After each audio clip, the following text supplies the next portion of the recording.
ओ शांति।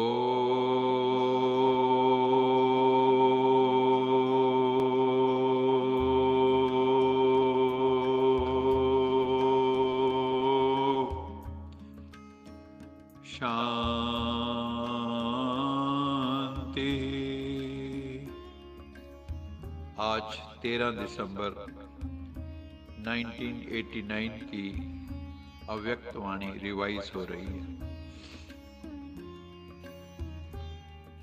आज विश्व रचता बाप अपने विश्व की सर्व मनुष्य आत्माओं रूपी बच्चों को देख रहे हैं। सर्व आत्माओं में अर्थात सर्व बच्चों में दो प्रकार के बच्चे हैं। एक हैं बाप को पहचानने वाले और दूसरे हैं पुकारने वाले व परखने के प्रयत्न करने वाले।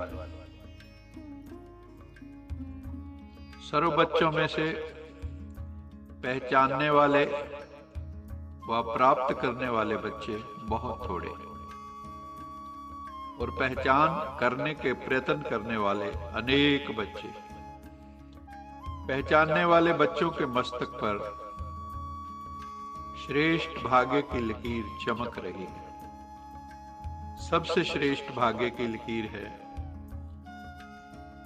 बाबा द्वारा दिव्य ब्राह्मण जन्म की। जो श्रेष्ठ ब्राह्मण जन्म हमें प्राप्त हुआ है, दिव्य जन्म की रेखा अति श्रेष्ठ चमक रही है। पुकारने वाले बच्चे अनजाने भी मानते यही हैं कि भगवान ने हमें रचा है, लेकिन अनजान होने के कारण दिव्य जन्म की अनुभूति नहीं कर सकते। इस संगम युग के इस महान जन्म की ये विशेषता भी है और विचित्रता भी है। जिस दिन ब्राह्मण बने वही जन्मदिन, वही मैरिज दिन, क्योंकि सभी यही वायदा करते हो, एक बाप दूसरा न कोई, सारे रिश्ते एक से। ये दृढ़ संकल्प पहले भी करते हो, तुम ही से खाऊं, तुम ही से बैठूं, तुम ही से सर्व संबंध निभाऊं। ये सब ने वायदा किया है ना। चाहे सर्विस करने वाले हैं, चाहे सर्विस लेने वाले, लेकिन सेवा के समय सेवा की, फिर इतने सेवा की और फिर इतने न्यारे और प्यारे बनो जो जरा भी विशेष झुकाव ना हो। सेवा से भी डिटैच हो जाओ। जो सेवा में मदद करेगा वो विशेष होगा, चाहे भाई हो चाहे बहन हो।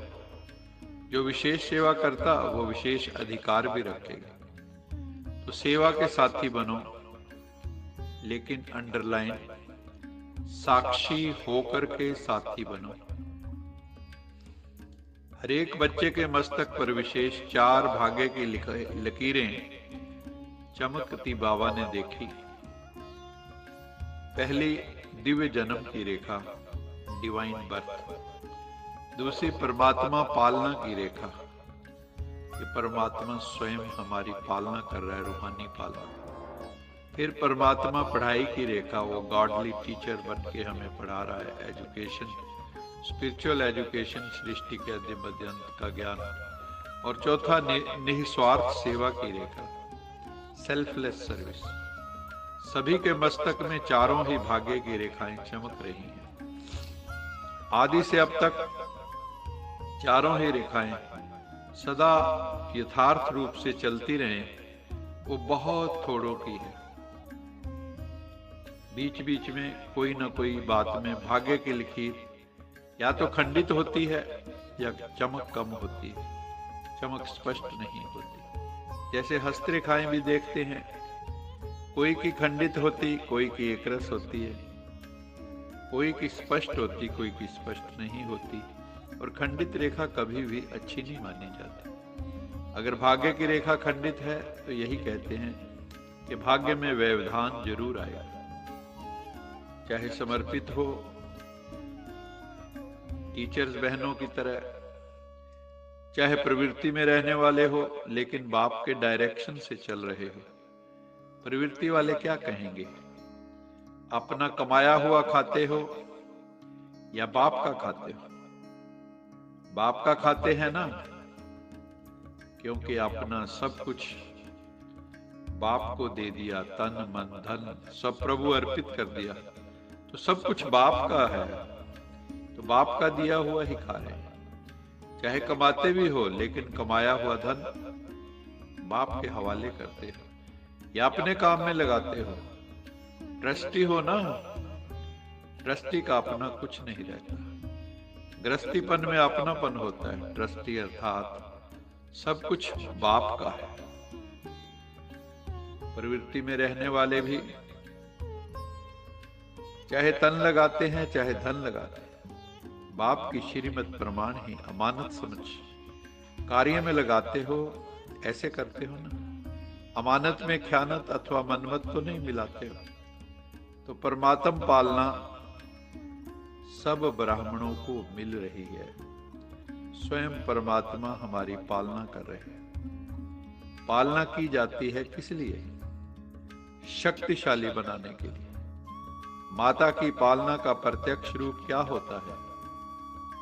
बच्चा शक्तिशाली बनता है। तो ब्रह्मा मां की पालना द्वारा सभी मास्टर सर्वशक्तिवान बने हो, लेकिन कोई बच्चे सदा शक्तियों को कार्य में लगाते और कोई बच्चे प्राप्त शक्तियों को अर्थात पालना को कार्य में नहीं लगाते, अर्थात पालना को प्रैक्टिकल में नहीं लगाते। इसलिए श्रेष्ठ पालना मिलते हुए भी कमजोर पड़ जाते और भाग्य की लकीर फिर खंडित हो जाती है। सेवा की विशेषता है जो ब्रह्मा बाप ने साकार रूप में अंतिम वरदान रूप में स्मृति दिलाई। निराकारी, निर्विकारी, निरअहंकारी। निराकारी स्थिति में स्थित होने के बिना किसी भी आत्मा को सेवा का फल नहीं दे सकते, क्योंकि आत्मा का तीर आत्मा को लगता है।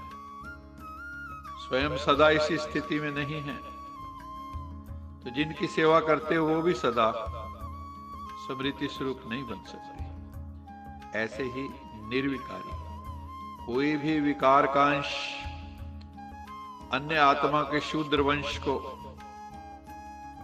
परिवर्तन कर ब्राह्मण वंशी नहीं बना सकता। उस आत्मा को भी मेहनत करनी पड़ती। इसलिए मोहब्बत का फल सदा अनुभव नहीं कर सकते।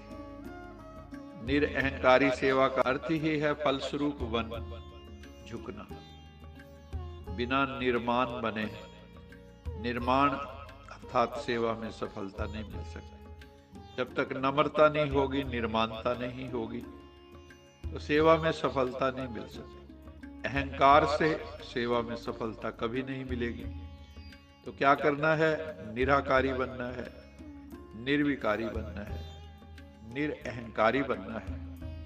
इन्हीं तीनों वरदानों को सदा सेवा में प्रैक्टिकल में लाना है। इसी को बाबा कहते हैं अखंड भाग्य की रेखा।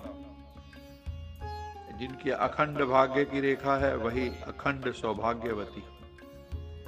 लास्ट समय अगर अशरीरी बनने की बजाय, निराकारी बनने की बजाय सेवा का भी संकल्प चला तो सेकंड के पेपर में फेल हो जाएंगे। उस समय सिवाय बाबा के निराकारी, निर्विकारी, निरहंकारी और कुछ याद नहीं आना चाहिए। ब्रह्मा बाप ने अंतिम स्टेज यही बनाई थी, बिल्कुल निराकारी। जो निराकारी है वो निर्विकारी, निर्विकल्प, निरहंकारी तो स्वतः ही हो जाता है। आज का वरदान, जैसे बच्चे को सब कुछ विल किया जाता है, ऐसे आप लोग भी बाप को अपना वारिस बनाकर सब कुछ विल कर दो तो विल पावर आ जाएगी। इस विल पावर से मोह स्वतः नष्ट हो जाता है। जैसे साकार बाप ने पूरा ही अपने को विल किया, वैसे आप लोगों की जो स्मृति है, समय और संकल्पों का खजाना है, उसे विल करो अर्थात श्रीमत प्रमाण सेवाओं में लगाओ, तो क्या होगा? मोह जीत बन जाएंगे, मोह को जीत जाएंगे, बंधन मुक्त बन जाएंगे, सारे बंधन कट जाएंगे, मोह की रस्सियां कट जाएंगी। आज का स्लोगन है, एक दो का स्नेही बनने के लिए कौन से दो गुण धारण करने हैं? आपस में स्नेही बनने के लिए, सर्व के स्नेही बनने के लिए कौन से दो गुण धारण करने हैं? पहली चीज है सरलता, सिंप्लिसिटी, स्ट्रेट फॉरवर्डनेस और सहनशीलता, टॉलरेंस। ये गुण धारण करो तो इस तभी हमारे भीतर सच्चा प्यार आपस में डेवलप होगा। सरलता और सहनशीलता, हम एक दूसरे के स्नेही बन जाएंगे। इन्हीं शब्दों के साथ मीठे मीठे सिकिलदे बच्चों प्रति माता पिता बाप दादा का याद प्यार, गुड मॉर्निंग। रूहानी बाप की रूहानी बच्चों को नमस्ते। हम रूहानी बच्चों की रूहानी माता पिता बाप दादा को याद प्यार, गुड मॉर्निंग और नमस्ते। सदा रहो हंसते, कहीं नहीं फंसते, बन जाओ फरिश्ते, बांध लो अपने बस्ते, चलो प्रभु के रस्ते। वाहिगुरु जी का खालसा, वाहिगुरु जी की फतेह। बोल साचे दरबार की जय। लोका समस्ता सुखिनो भवन्तु, लोका समस्ता सुखिनो भवन्तु, लोका समस्ता सुखिनो भवन्तु।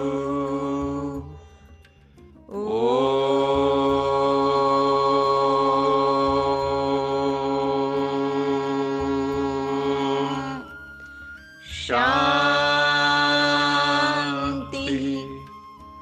शांति